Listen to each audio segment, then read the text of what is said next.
ngayon pong umaga, pasensya na po tonight. Ako ng tonight kasi nasanay po ako sa Caloocan. Gabi po kasi yung service natin. Kaya po pagka ako po yung nagkamali, pasensya na po. Sanay lang po talaga ako sa panggabi. So ngayon po, tayo po ngayon po ay nasa series break. Bali yan po yung series natin this August. Ngayon pong August, si Pastor King na po ang magsasabi po sa inyo regarding on that. Pero si Pastor po nagsabi po sa akin, Pastor, kahit anong itapik mo, okay lang. Okay lang po ba yon? Okay, so ngayon po, meron po akong gustong itanong sa inyo. Gusto ko po maging honest tayo kasi naniniwala ko ang honest binibless po ng Panginoon. So ngayon po, ito po yung tanong, masaya ba ikaw o masaya ba ako sa buhay ko? Yan. Natanong mo na ba yan? Kailan mo uling sinabi sa sarili mo o nasabi sa sarili mo, masaya ba ako sa buhay ko? Yan, di ba? Sa totoo lang, yan po ang isa sa mahirap pong tanong na mahirap pong sagutin. At alam niyo po, napansin ko lang, tingin po sa akin, parang napakahirap maging kontento sa panahon natin ngayon. Sino po agree? Nung wala pa pong social media, means sa totoo lang napakasimple po ng buhay. Sino po aamin na noon napakasimple po ng buhay? Mas mabilis kang sumaya kaysa ngayon. Mas mabilis kang makontento noon kaysa ngayon. Kaya lang minsan, hindi ka naman naghahanap ng problema. Nag-scroll ka lang sa Facebook, lumaki na problema mo. Amin po ba? Nag-scroll ka lang, may nakita ka lang, kakagising mo lang, imbes na manalangin ka, nag-scroll ka, nagka-problema ka.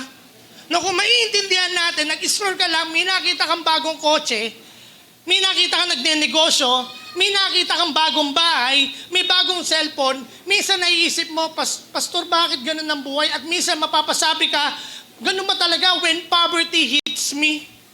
Narinig niyo na po ba yung word na yun? When poverty hits me, nagsisimula ka magtanong, Lord, bakit ako wala? Bakit sila meron? Sino po aamin na natanong niya na yun sa sarili niya? Na, Lord, ba't ganun? Parang ang unfair naman. Pero ito gusto ko po sabihin sa inyo, palabas nga po sa screen. Sabi po dyan, when poverty hits you, okay po, palabas nga po sa screen po ng ating pong line. Yan po, pasuyo na lang po ng ating line. Gising po ba kayo dyan? Ayan, palapakan naman po natin. Kasi sila po ay maayos po doon. Sabi doon, when poverty hits you, contentment is tested. Naniniwala po ba kayo na kapag dumating po ang problema po sa atin, ang sinusubok po sa atin yung testing? Amen. Sinusubok po sa atin yung kahirapan. Sinusubok po dito yung pagiging kontento mo sa buhay. At ano po napansin ninyo? Hindi tayo nalulungkot dahil kulang ang meron tayo. Madalas, nalulungkot tayo dahil mas marami ang iba. Niniwala po ba kayo doon? Sabi nga, when poverty hits you, contentment is tested. Sa totoo lang, hindi ka naman ganyan noon. Pero nung nakita mo yung katabi mo, nag-iba ka na. Sabi mo sa katabi mo, nag-iba ka na. Hindi na ko yung tuloy, hindi na ko yung dati kong nakilala, nag-iba ka na. Okay? So sige po, pag-usapan po natin, we will talking about this morning po, living beyond comparison. Sabi nyo nga po, living beyond comparison. So ngayon, naranasan mo na bang maikumpara sa iba? Iyan. Hindi ba't kapag nakumpara sa sarili mo, madalas nagdududa ka? Tama po ba? Ano nagdududa sa'yo? Nagdududa sa'yo yung halaga mo? Kaya ganito po, tingin po kayo sa akin, dalawang bagay ang ginagawa ng comparison. Tanongin nyo sa akin kung ano. Pwedeng ma-inspired ka, pwedeng ma-discourage ka. Dalawang bagay po yun. Ngayon pag-usapan natin, ano kaya ang isa sa pinakamalaking dahilan kung bakit nagiging komplikado ang buhay ng tao? Ang tanong ba dito, Pastor, trabaho ba? Pastor, pera ba? Pamilya ba, Pastor? Utang ba? Negosyo ba? Sa tingin ko, hindi. Nagiging komplikado po ang buhay ng tao dahil lagi tayong tumitingin sa iba. At marami pong tao ang pagod na pagod, hindi dahil gawa sila ng gawa. Tingin po sa akin, kundi dahil sila po'y habol ng habol sa takbuhin hindi naman ibinigay ng Diyos sa kanila. So ngayon, kapag kinumpara mo pala ang buhay mo sa iba, magsisimula kang habulin ang mga bagay na hindi naman inilaan sa'yo ng Panginoon. Sabi mo sa katabi mo, huwag kang maghabol. Kaya tandaan nyo po, hindi lahat ng takbuhin ay takbuhin mo. Gusto ko po ulitin, hindi lahat ng takbuhin mo, hindi lahat ng takbuhin ay takbuhin mo. At hindi lahat ng landas ay lakaran mo at hindi lahat ng laban ay laban mo. Gusto po sabihin sa bawat isa, ito pong problema po, yung word na comparison ay hindi na po ito bago. Kasi nung time po ni Jesus, ito po pag-usapan po natin nung time po ng ating Panginoon, may isang alagad na naranasan din po yung word na comparison. So ibig sabihin, naranasan niya. Ibig sabihin, dumating din siya sa point po na yon. At take note, hindi po siya unbeliever. Isa po siya sa pinakamalapit sa puso po ng Panginoon. Hindi lang si David, ito po isa po ito sa laging kasama ni Jesus. So pag-usapan po natin ang buhay po ni Peter. Sabihin niyo po, Peter. Kilala niyo po ba si Peter? Okay, siya po ba yung nag-ati ng dagat? Sino po si Peter? Siya po yung mangingisda. Hindi po siya manginginom mangingisda. So pag-usapan po natin, paano po nagkaroon ng comparison si Peter? Tingin po sa akin, paano nga ba nagkaroon ng comparison po si Peter? At ang interesting po sa part na ito is, eto na, kakagaling niya lang po sa restoration. Sabi niyo po, restoration. Bakit nag-backslide ba si Peter? Hindi po siya nag-backslide. Dahil that time po, 3 beses na pong dininay si Jesus. 3 beses na pong tinanggi si Jesus. At ngayon, 3 beses din siyang tinanong ng Panginoon. Sabi po ni Scripture, sabi ng John 21 verse 17, palabas nga po, mga magaganda sa likod. Sa 3 ulit ay sinabi ni Jesus, Simon, na anak ni Juan, mahal mo ba talaga ako? Ano sabi niya? Nasaktan si Pedro. Sabi niya, dahil 3 beses nang tinanong kung mahal niya si Jesus. Kaya sumagot siya, Panginoon, alam niyo po ang lahat ng bagay. Alam niyo rin na mahal ko kayo. Sinabi sa kanya ni Jesus o ni Jesus, alagaan mo ang aking mga tupa. Or in other words, feed my sheep. So sabi po dyan, Simon, anak ni Juan, mahal mo ba ako? Hindi nagtatanong si Jesus para po ipahiya po si Pedro. Kaya po nagtatanong po ang ating Panginoon para ibalik. Amen? Kaya nga po, di ba minsan sa buhay natin, kapag ka tinatanong ka, huwag kang magalit. Bakit? Kasi kaya ka tinatanong, gusto kang ibalik. Amen po ba? At ganun po yung nangyari kay Peter. Sa totoo lang, despite of ng ginawa po ni Peter, 3 beses na dinilay si Jesus, pero nakuha pang itanong ni Jesus kung mahal mo ba ako? Di ba kapag ikaw po yung nakagawa ng kasal sa iba, bakit ka ba nandito? Tama po ba? 3 beses mo na akong tinatwa, ba't ka ba nandito? Di ba wala nang tanong-tanong, lumayas ka. Pero si Jesus, napaka-interesting dahil ganun niya pala tayo kamahal. Amen? Sino po aamin na mahal tayo ng Panginoon? Na kahit gano'ng karumi ang kasalanan mo, pero patuloy ka niyang inaabot. Amen? Palapakan niyo nga po si Lord. So tingnan po natin. So after po ma-restore po ni Peter, binigyan po siya ni Jesus ng panibagong assignment. Sabihin niyo po assignment. Ang sabi niya po dyan, sa last part, alagaan mo ang aking mga tupa. Very interesting. Sa dami-dami ng ipapaalaga kay Peter, tupa pa. Hindi na isda. Kasi sabi ni Scripture, hindi na isda ang hulihin mo. Tao na. So ang pinag-uusapan po dito, tao na ang gustong kunin po ni Peter para po madala po sa Panginoon. At sinabi po ni Jesus, eto na, darating ang araw na magiging tapat si Pedro hanggang kamatayan. So ibig sabihin, maging si Jesus, alam niya na si Peter hanggang dulo ay magiging tapat. Isipin niyo po gusto ko po maging aware po tayo sa Scripture. Ang sabi niya po doon, naibalik siya, napatawad siya, at dahil na-restore siya, meron siyang magandang calling. Sabihin niyo po calling. Pero eto na. Sabihin mo, eto na. Pero habang naglalakad sila, dito po pumasok ang comparison. So yung mga sa katabi mo, ingat ka rin sa paglalakad mo. Yan, paano yon?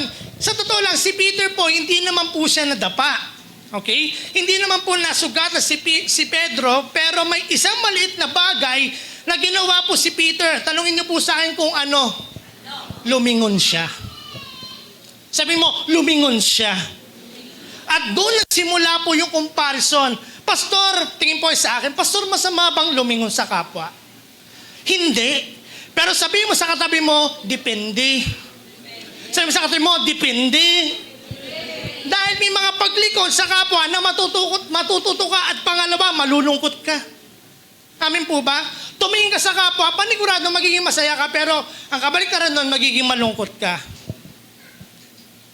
Kaya sabi mo sa katabi mo, okay lang lumingon, pero wag kang tumambay. Ngayon, ano pong napansin ninyo, kahit na-restored ka na, hindi ibig sabihin immune ka na sa comparison. Kahit malapit ka na kay Jesus, pwede ka pa rin matuksong tumingin sa buhay ng iba. Amin po ba doon? Nakuha niyo po? Ngayon, paano nagkaroon ng comparison si Peter? Kasi ganito po yan. Dinescribe po ng Panginoon kung paano po mamamatay si Peter. Sabi niya, sa John 21, palabas nga po, sa John 21:18 hanggang 19, palabas nga po ng scripture. Sabi po dyan, pakatandaan mo nung bata ka pa, ang sabi po dyan, ikaw ang nagbibihis sa iyong sarili at pumupunta ka kung saan mo gusto. Ngunit pagtanda mo, eto na, iunat mo ang iyong mga kamay at iba ang magbibihis sa iyo.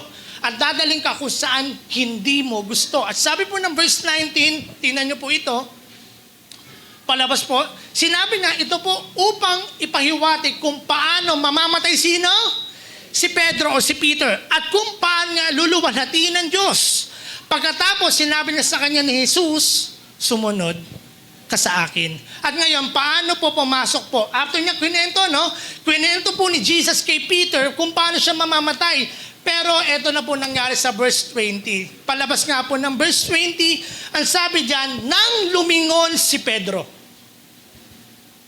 Ulitin ko, nang lumingon si Pedro, nakita niyang sumusod sa kanila ang tagasunod na minamahal ni Jesus. Siya ang tagasunod na nakasandal kay Jesus nang naghahapunan sila. At siya ang nagtatanong kay Jesus kung sino ang magtatayodor sa kanya. At pagdating po ng verse 21, palabas nga po, nang makita siya ni Pedro, nagtanong siya, Panginoon, paano naman siya?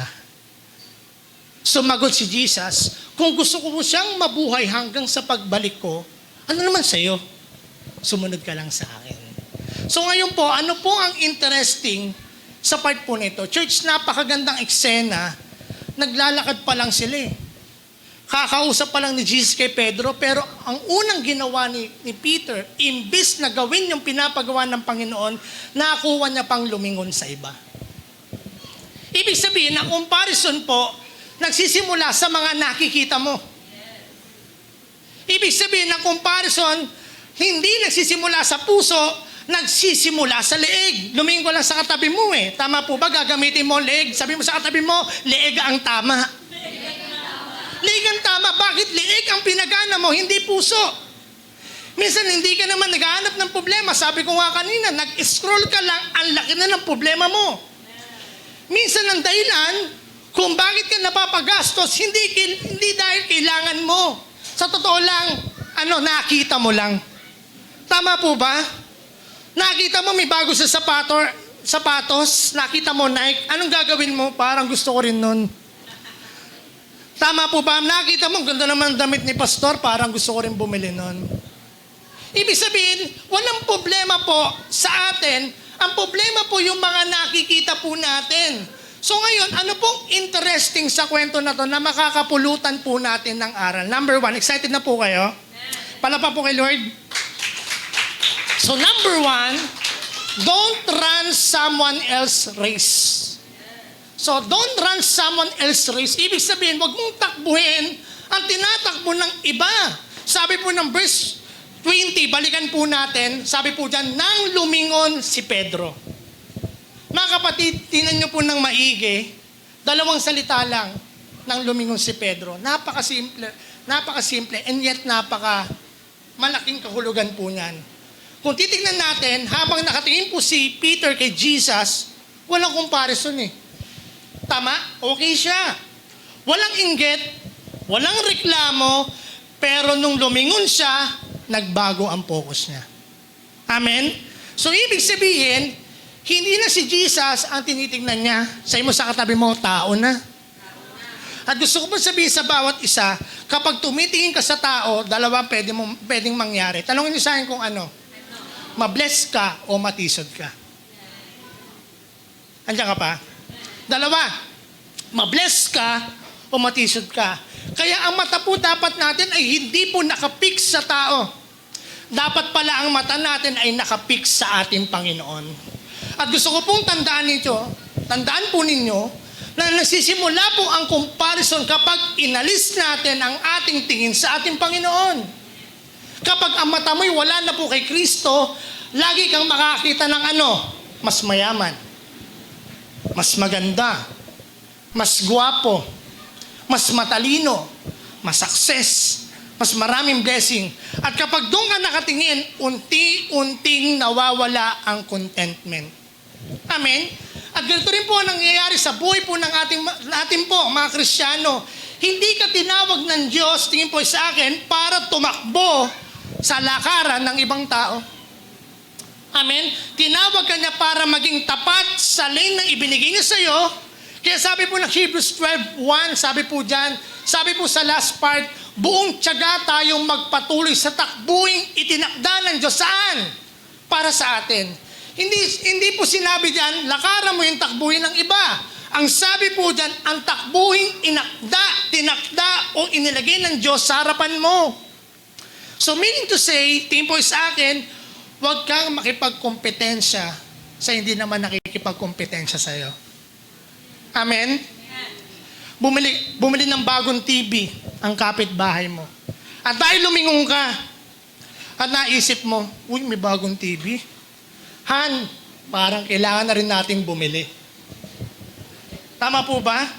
Pero ang tanong, nagpapasikat ba talaga sila sa iyo? O baka namang masaya lang sila sa blessing na binigay ng Panginoon sa kanila?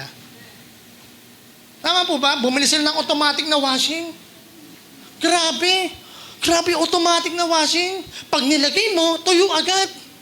Pero sa atin, hinihila pa natin. Talagang ginagano, palitan nga natin ang washing natin. Pero sino nagsabi na kailangan mo magpalit?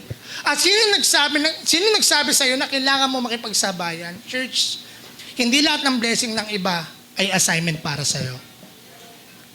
Amen? Hindi lahat ng nakikita mo sa iba ay para sa iyo, ay sa iyo rin. So, ibig sabihin, hindi lahat ng bukas ng pinto na binuksan sa iyo ng Panginoon ay binuksan din sa iba. Ngayon, tanungin ko po kayo, Michael, pwede ba kitang tanungin? Nakatayo lang ako, pastor, tatanungin mo pa ako. Puyat lang ako, pastor, tatanungin mo pa ako. Michael, tanungin kita, ilan ang pinto sa bahay ninyo? Wow! Daming. Ilang bahay? Ilang pinto? Sige po. 5? 6? 6? Ano po yung 6 na yun? Sige nga po. 2 CR. Wow, 2 CR. Sana all. Wow, 2 kwarto. Sa terrace. Oh, okay, palapakan naman natin. Nakita niyo po, 6 ang pinto. Pero sa totoo lang, alam niyo bang may mga pinto sa buhay natin na nakakalimutan natin? For example, yung pinto sa kaldero. Yung pinto sa aparador. Meaning to say, minsan ang nakikita lang natin yung madali. Pero nakalimutan nating makita yung mga binuksan na pinto ng Panginoon sa atin noon. Amen, na nakakalimutan natin ngayon. Amen? Palapang nga po.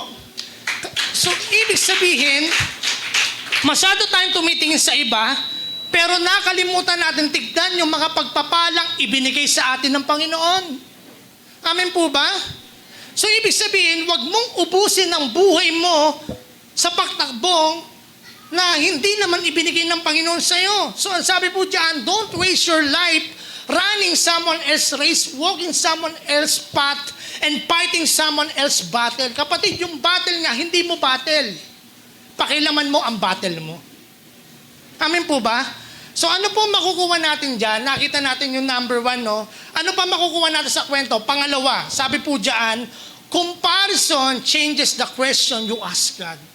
So, ibig sabihin pala, ang comparison pala, binabago nito ang tanong mo sa ating Panginoon. Ang tanong, pwede ba tayo magtanong sa Panginoon? Yes. At walang masama po doon.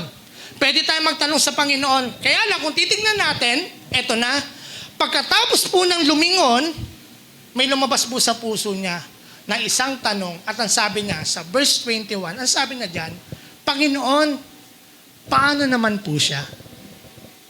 Nagets? Sabi diyan, Panginoon, paano naman siya? Ulitin ko po, kakagaling lang ni Pedro sa restoration, pinatawag siya ng Panginoon, ay balik po sa kanya yung relasyon niya sa Panginoon. Pero ano po nangyari? Kapag pala ang puso ay napuno ng comparison, nagbabago rin pala ang mga tanong natin sa Diyos.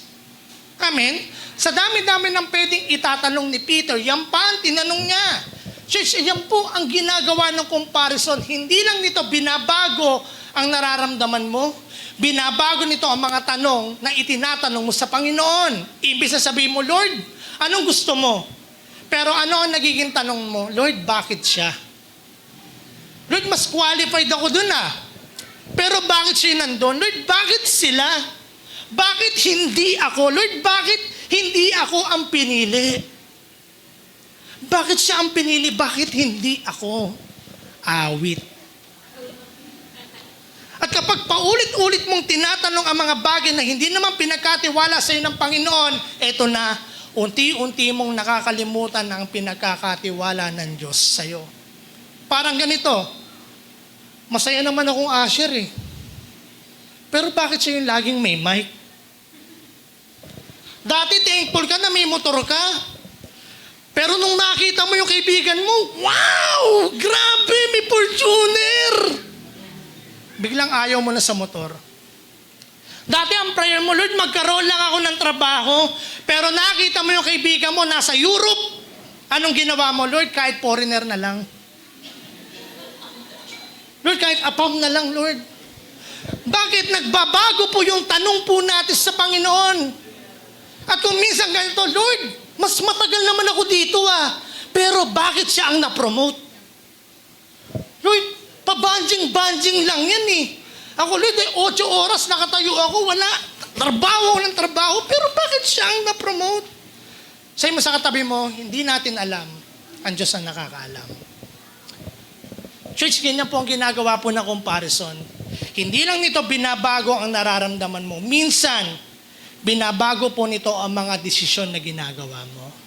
Palakpak nga po sa Panginoon. Ngayon, kapag ang goal mo pala ay makaahon sa hirap, kailangan mo talaga magtrabaho.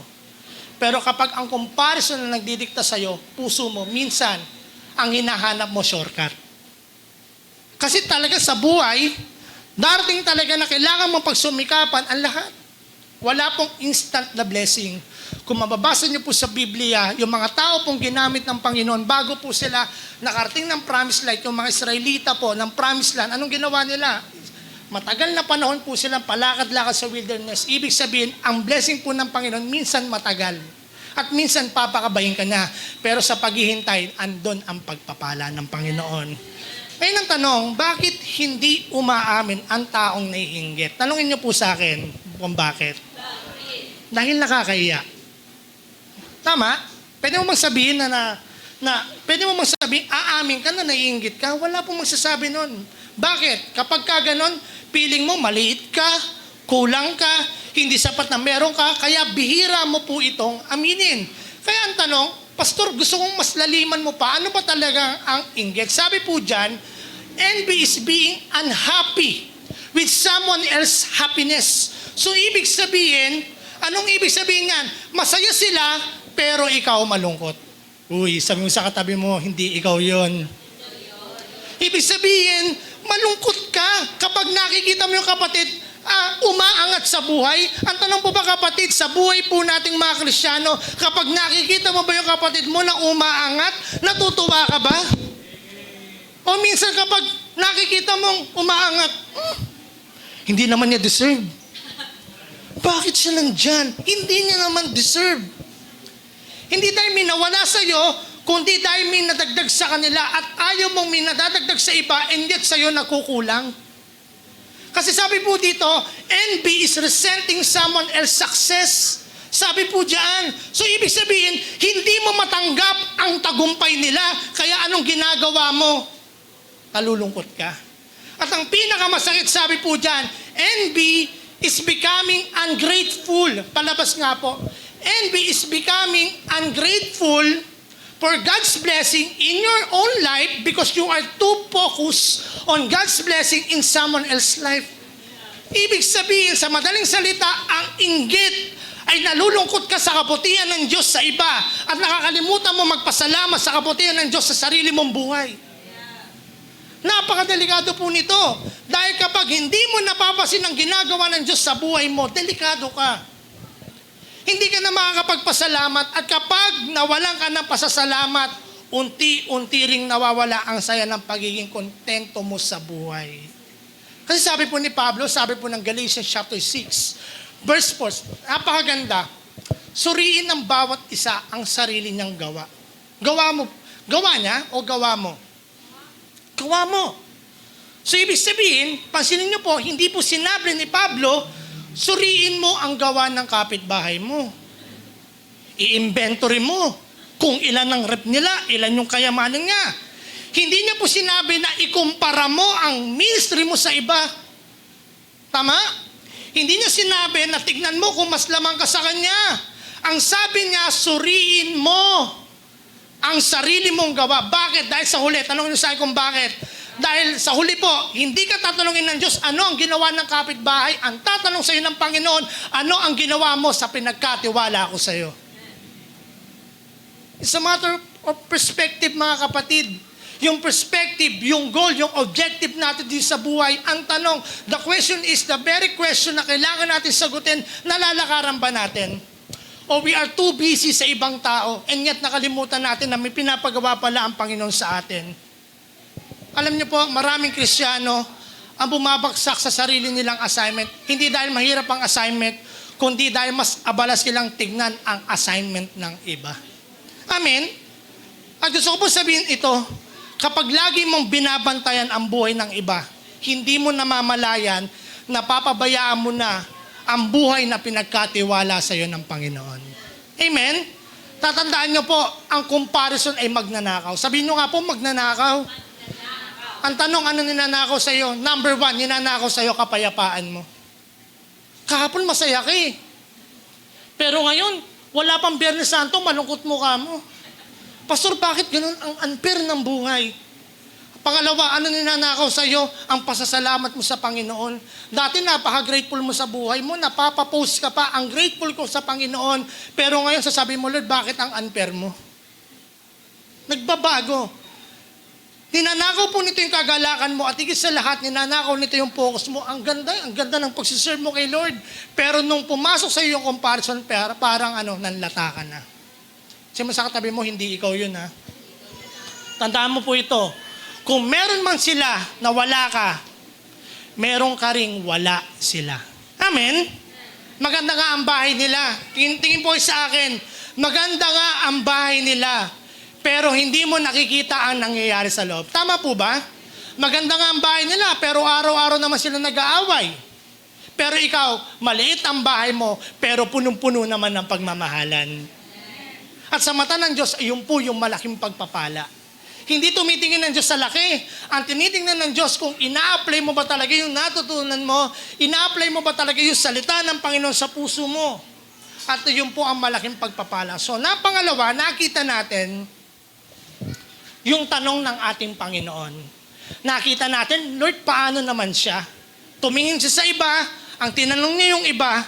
Ngayon, pangatlo po, na kailangan natin makita, Jesus refocuses a distracted heart. Sabihin nyo nga po, distracted heart.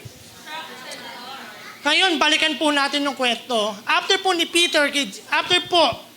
magtanong ni Peter kay Jesus, ano po sabi niya? Next slide po.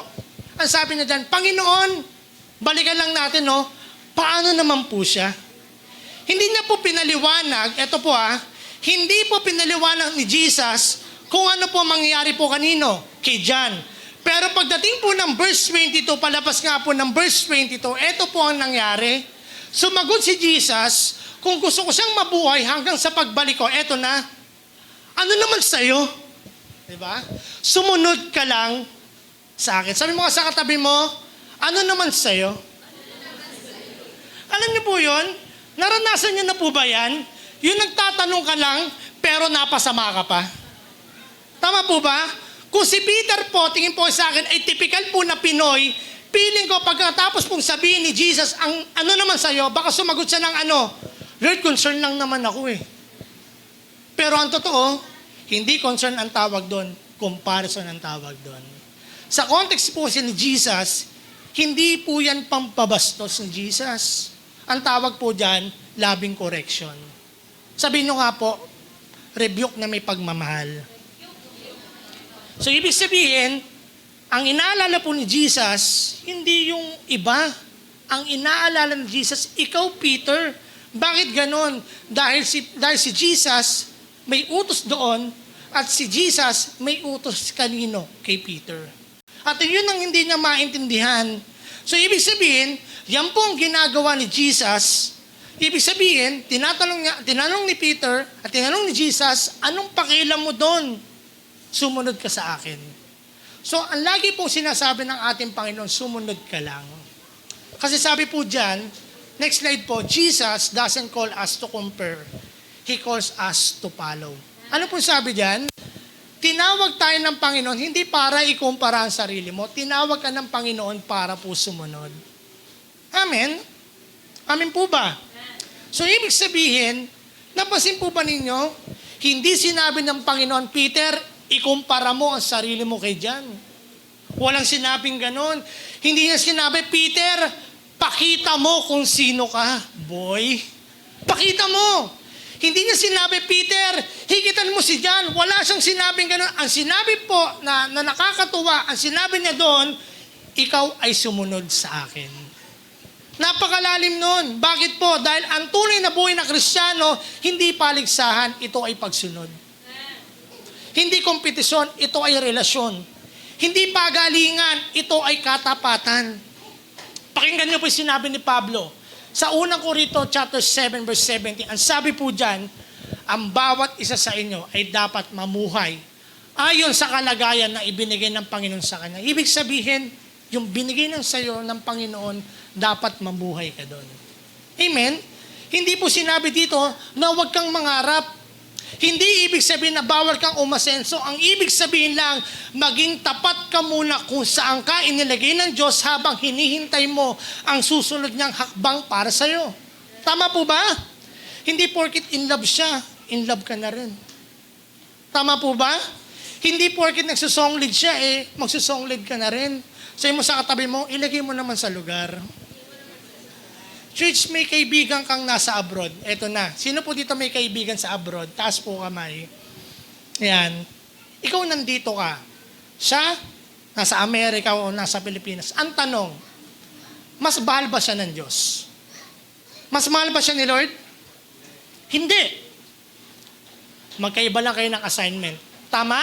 May kotse siya, may kotse siya, touchscreen. Wow, touchscreen. Ikaw naman, may dala kang motor, susi. Ang tanong, mas mahal ba siya ng Diyos? Wait, sagot. Mas mahal ba siya ng Diyos? Hindi. Magkaiba lang ang panahon, magkaiba lang ng assignment. May iPhone siya, ikaw may MyPhone. Ang tanong, mas mahal ba siya ni Lord?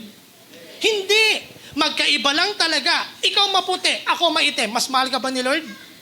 Hindi. Parehas lang tayong mahal ng Panginoon. So, ibig sabihin, si Lord hindi tumitingin sa standard. Kahit ano man yung posisyon mo, ano man ang nangyari sa'yo, mahal ka ng Panginoon. Ibig sabihin, tingin po kayo sa akin. Tingin po kayo sa akin. May sariling lupa ng simbahan, pero tayo naghahanap. Mas mahal ba sila ni Lord kaysa sa atin? Hindi. You know what? Hindi apple ang sukatan ng pagmamahal ng Diyos. Hindi push button. Hindi kulay ang sukatan ni Lord. Hindi laki ng bahay ang sukatan ng Panginoon. Ang sukatan ng Panginoon kung tapat ka sa lugar na iligay ng Panginoon sa iyo. Amen? Kaya kung nasaan ka, doon ka lumago. Kung saan ka nilagay ng Panginoon, magpagamit ka. Kaya gusto ko pong sabihin sa inyo, kung nasaan ka ngayon, iyan ang lugar kung saan ka tinawag ng Panginoon para maging tapat. Amen? Kung nandito ka, magmahal ka rito. Amen? So, Sim Family, kung nandito ka, magmahal ka. Maglingkod ka dito, sumunod ka rito, manalangin ka rito, mamuhay ka ng banal dito hanggang sabihin ng Panginoon, anak, oras na para i-promote na kita sa next level. Amen? So ang gusto ng Panginoon, matuto tayong sumunod at hayaan natin si Lord ang mag-promote sa'yo.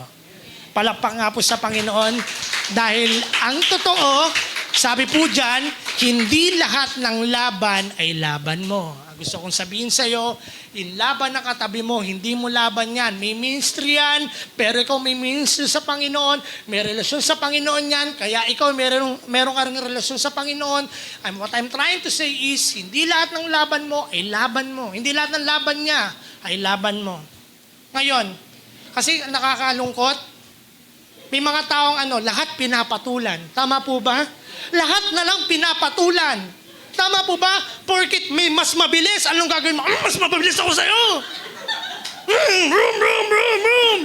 Maingay ang pipe! Wow! Wow! Bulahaw! Anong gagawin mo? Bibili ako nun. Tama po ba?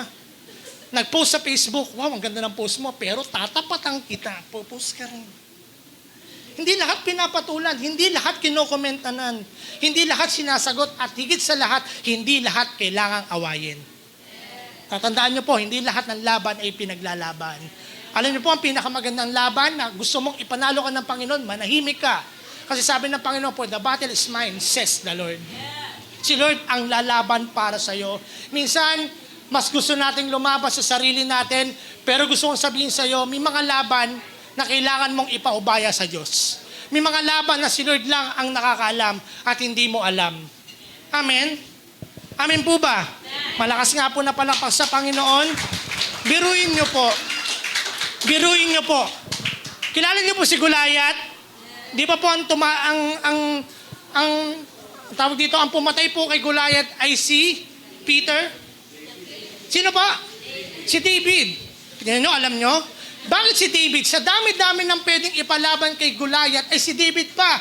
Pwede naman si Joseph. Pwede naman si Peter. Bakit po ganun? Tanongin niyo sa akin kung bakit. Kasi magkakaiba tayo ng assignment. At ang very interesting po sa part na yon, ang laki ni Goliath, pero ang liit lang ni David. Hindi niyo po ba natanong bakit ganon? Kasi para po mahayag ang kapangyarihan ng Diyos. Ang tanong, Pastor, isa lang po ba si David? Isa lang po ba si Goliath? Sabi po ng mga Bible scholar, si Goliath, may mga kapatid pa siya na tinalo po ni David. So what I'm trying to say is, sa buhay natin, may mga malalaki po tayong Goliath sa buhay. Pero magwagi ka sapagkat kasama mo ang Panginoon. Siya ang tutulong sa iyo sa malalaking hakbangin mo sa buhay. Palakpakan nyo nga po ang Panginoon. Natututo po ba tayo? So ibig sabihin, magkakaiba ng assignment, magkakaiba ang laban, magkakaiba ang calling, at ganito din dapat tayo. Tingin po sa akin, may laban ang pagiging magulang mo. Sino po mga magulang dito? I-set aside natin yung mga magugulang. Ang sabi ko lang magulang. Alam niyo po, mga magulang, sa simula't simula, marami ka ng laban, marami ng iyak ang ginawa mo. Pero still, you are here, nandito ka, nagpupuri sa Panginoon, bagamat may bigat, bagamat may lungkot, bagamat may nangyayari, hindi mo maintindihan, pero gusto kong sabihin sa iyo, may laban ka, pero gusto kong sabihin sa iyo, kasama mo ang Panginoon sa anumang laban ng buhay mo. Sino po dito mga estudyante? Pinoproblema mo pang tuition, pero wag kang mag-alala, ang blessing paparating na sa iyo. Empleyado, sino po dito? Empleyado, wag kang mag-alala, yung katrabaho mo, no? Yung katrabaho mo nandiyon, next year, wala na yun. Biro lang. Kaya wag ka nang umalis. Minsan kasi nape-pressure tayo eh. Pastor, okay lang yung trabaho eh. Pero may makasama ka nakaka-stress sa buhay. Ang hirap po nun. Mga negosyante, taas po kamay. Wag kang mag-alala, next year yung kasama mo, malulugi na rin. Biro lang po. Joke lang po. May mga laban ng mga leader. Sino po dito mga leader? Kapatid, may mga laban po tayo. Hindi nakikita ni mentor, hindi nakikita ni pastor, pero gusto kong sabihin sa bawat isa, yung laban mo, daanan mo lang. Yung laban mo, mag-focus ka lang sa laban mo dahil ipapanalo ka ng ating Panginoon. Kaya walang dahilan para ikumpara ang sarili mo sa iba. Palakpak nga po kay Lord. Tingnan niyo po Napakaganda, napaka-interesting ng ginawa ng ating Panginoon kung paano siya nag-focus dito sa lupa. Sabi po ng John 6:38, sabi niya, "For I have come down from heaven not to do my will, but to do the will of Him who sent me." Ibig sabihin, hindi bumaba ang ating Panginoon para magbakasyon. Hindi siya para mag-excursion. Pumunta raw si Jesus, iniwan ng langit, bumaba ng lupa, hindi daw para gawin ang alin.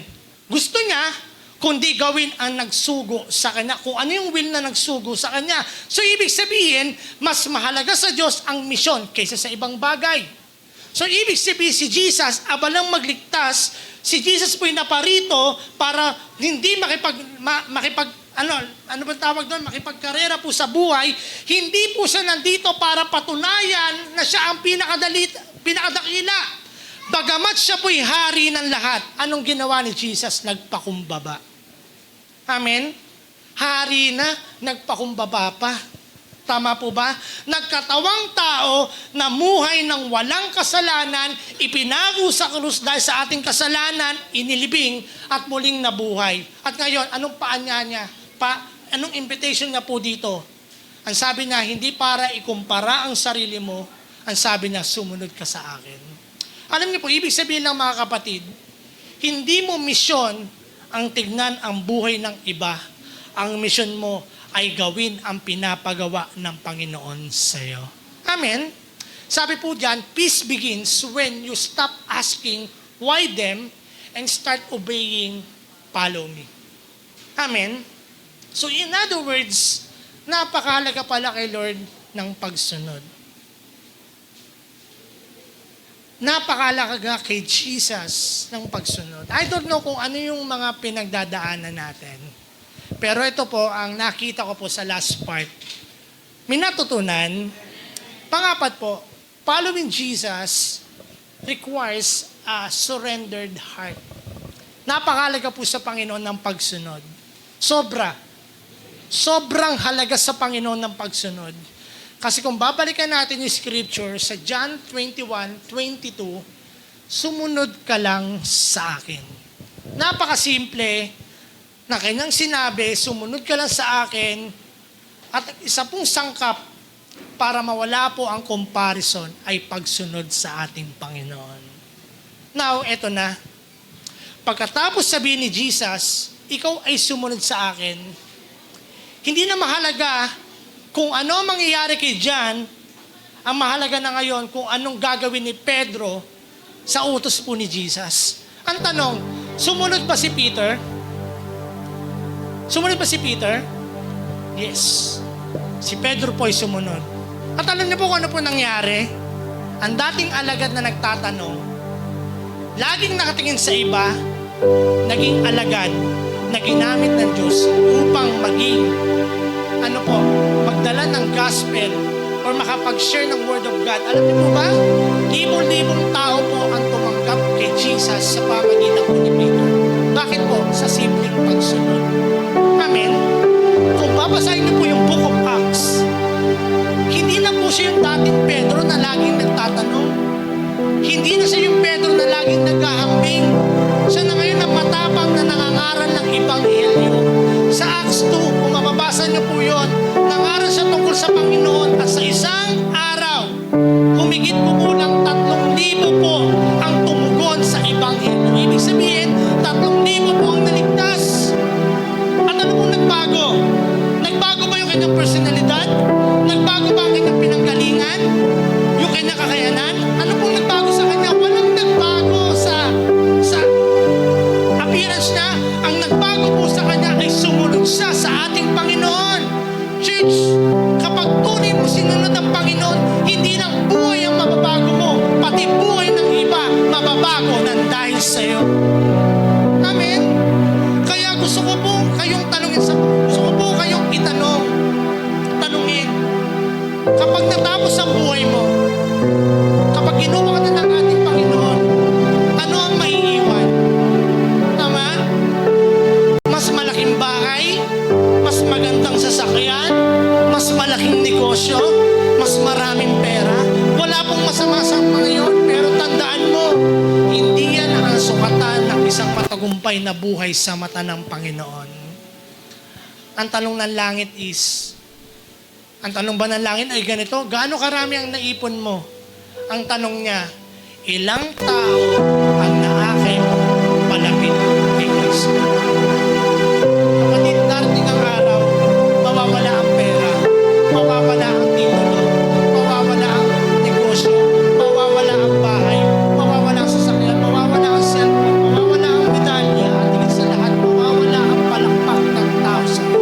Totoo nga sabi ng Biblia, heaven and earth will pass away, but my words still remains. Lahat mawawala, pero yung salita ng Panginoon ay sadyang mananatili. Ngayon po, may nagdi-devotion po ako sa Psalms. Naalala ko po bago po maging hari po si Isaac. Kilala po si Isaac. Si Isaac po, bago po siya maging hari, alam niyo po ba, naintindihan niya ang mundo? Naintindihan niya na korap ang mundo. Kaya ano nangyari sa kanya? Na-depress siya. Pero ano niyo ginawa niya? Pumunta siya ng simbahan at doon na natagpuan ang kaligayahan. Kapatid, hindi mapapantayan ang kaligayahan kung ikaw ay nasa presensya ng ating Panginoon. Amen? Amen po ba? Kaya gusto ko tanong po sa bawat isa, sino ba talaga ang sinusunod mo? Dahil kung sino ang sinusunod mo, unti-unti ka nagiging katulad mo. Kapag goal mo ay pera, pera na lang ang magdidesisyon sa buhay mo. Kung gagamit mo ang Diyos ng pera, tingin ko sa akin, kung bibigyan ka ng Diyos ng pera, gamitin mo sa tama, gamitin mo ito sa pamilya, gamitin mo ito para makatulong, gamitin mo ito sa arihan ng Diyos, pero huwag mong hayaan na ang pera ang gumamit sa iyo. Amen? Kapag ang goal mo yung relasyon na magiging sentro ng buhay mo. Kapag ang goal mo yung trabaho na lang ang iikutan ng buhay mo. Kapag ang goal mo yung approval ng tao, habang buhay ka magiging alipin ng opinion ng ibang tao. Pero si Jesus kakaiba, ano sinasabi niya sa atin? Ikaw ay sumunod sa akin. Amen? Church, sa oras po nito, pwede po ba ako maging totoo sa inyo? Kasi kanina hindi ako totoo, nabiro lang. Pwede po ba ako maging totoo? Hindi lang po bilang nangangaral, kundi bilang isang pastor po ng Soulsave. Alam natin lahat na ang sitwasyon po natin ngayon, malapit nang matapos ang panahon, maaari nating gamitin ang lugar nito. Sa totoo lang, ilang buwan na lang, alis na tayo dito. Amen? Ilang buwan na lang. Sa totoo lang, hanggang ngayon, nananalangin pa rin tayo. Humihingi pa rin tayo ng direksyon. Naghihintay pa rin tayo kung saan tayo dadali ng Panginoon. Sa totoo lang, mawalan ka ng lugar ng pagsasambahan. Nakakalungkot, tama po ba? Pero alam niyo po, bilang mga tao, madali tayong matakot, madali tayong magtanong, Lord, ang tanong natin minsan ganito, Lord, saan kami pupunta? Lord, paano po ang simbahan? Lord, bakit parang ang ibang iglesia ay merong sariling lugar, samantalang kami ay naghihintay pa rin? Pero alam niyo po ba, habang inaaral ko po ito, paulit-ulit din pong pinaparinig sa akin ng ating Panginoon, ang sabi na sa akin, ano ang pakialam mo roon? Ikaw ay sumunod sa akin. So in other words, sa buhay natin, pagamat may mga dala tayong tanong, may mga pagdududa, hindi natin alam, pero ang sinasabi ng Panginoon sa atin, anak, anong pakialam mo doon? Sumunod ka lang sa akin. Mga kapatid, kung naging tapat ng Diyos noon, magiging tapat din ng Panginoon. Kailan? Ngayon. Kung saan nagtatag ng iglesia ito, siya rin ang magpapatuloy nito. Ang ating pag-asa po, tingin po sa akin, wala po sa lote, wala po sa lugar, wala po sa apat na pader. Ang ating pong pag-asa ay walang iba na nasa ating Panginoon na may-ari ng langit at lupa. Alam niyo po, hindi nagsisimula ang simbahan sa isang pinto. Nagsimula po ito sa isang silid kung saan ang mga alagad ay sama-sama nananalangin. Kapatid, baka ito kulang tayo sa pananalangin. Hindi lumalago ang unang iglesia dahil maganda ang kanilang usali. Lumalago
Mahal ba natin ang simbahan? Mahal ba natin ang bawat isa? Mahal ba natin si Lord? Ang tanong, anong matimbang sa buhay? Kaya sa oras po nito, can we pray?